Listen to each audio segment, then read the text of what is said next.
Africa continues to struggle with the aftermath of her civil rights movement. I describe the movement in the singular because its motive was singular. The natives, who are black Africans, were being displaced and disenfranchised from the utility of natural resources in their country of origin. While the rest of the continent has continued to be ravaged by violent tribal and religious wars to date, the subcontinent had emerged as a beacon of progress in 1994 and for about 3 prosperous decades afterwards, as the Republic of South Africa pioneered the integration of her largely peacefully coexisting 11 native tribes onto her national media platforms. We had thus begun to portray and share the African identity and experience for our own media consumption. The South African Broadcasting Corporation, the SABC, had conjured a cultural renaissance that resonated with the whole continent when our narrative suddenly got hijacked by conspicuously hostile elements in the international media in 2008.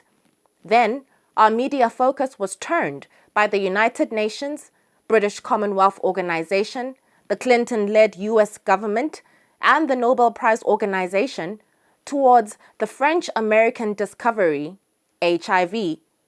This is the brutal neo-colonial present I mentioned last week when I had to stop writing to fetch water to clean my one-room flat.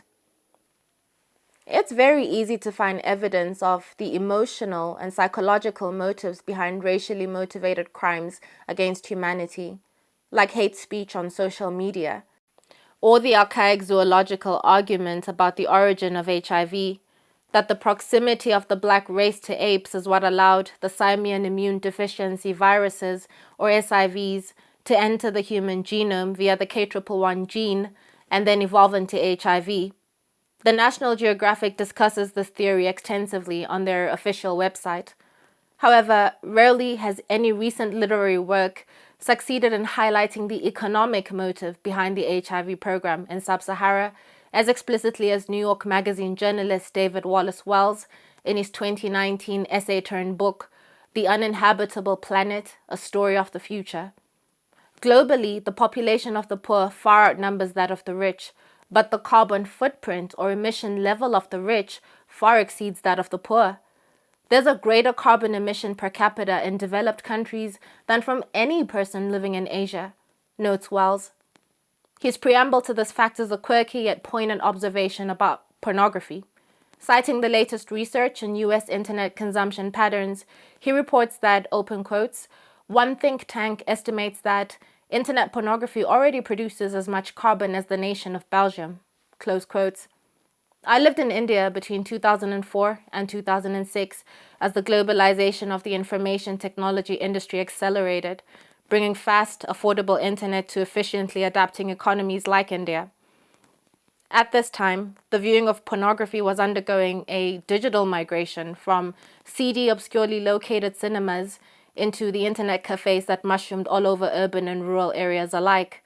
While this brought widespread sexual relief and gratification to thousands of Indian men within their traditionally very sexually repressed culture, Indian farmers were committing mass suicides at this time, frustrated by hundreds of thousands of rupees lost to a wrongly predicted rainy season for a few, though critical, consecutive years. In this regard, the ICT ministry neglected to educate and support them to avoid drought, as the consumption and distribution decisions of the IT industry were rather dictated by a nationwide penchant for pornography. Charlie Smith, who writes online for the Georgia Strait, noted in a 2018 article that journalism about climate change is quote-unquote disincentivized by ignorant or corrupt politicians and a therefore apathetic public that fails to link its poverty with the practical, fundamental, and structural economic disaster that climate change is. According to him, politicians need to define the mandate so as to create the public's demand for climate change news. Along with Smith's non-negotiable recommendation for politicians, journalists in developing countries need the freedom to call a spade a spade. They must be allowed to outline the true man-made machination of the climate change crisis. Just as it was before Eswatini's independence 5 decades ago, white supremacy still has our intellect in a chokehold.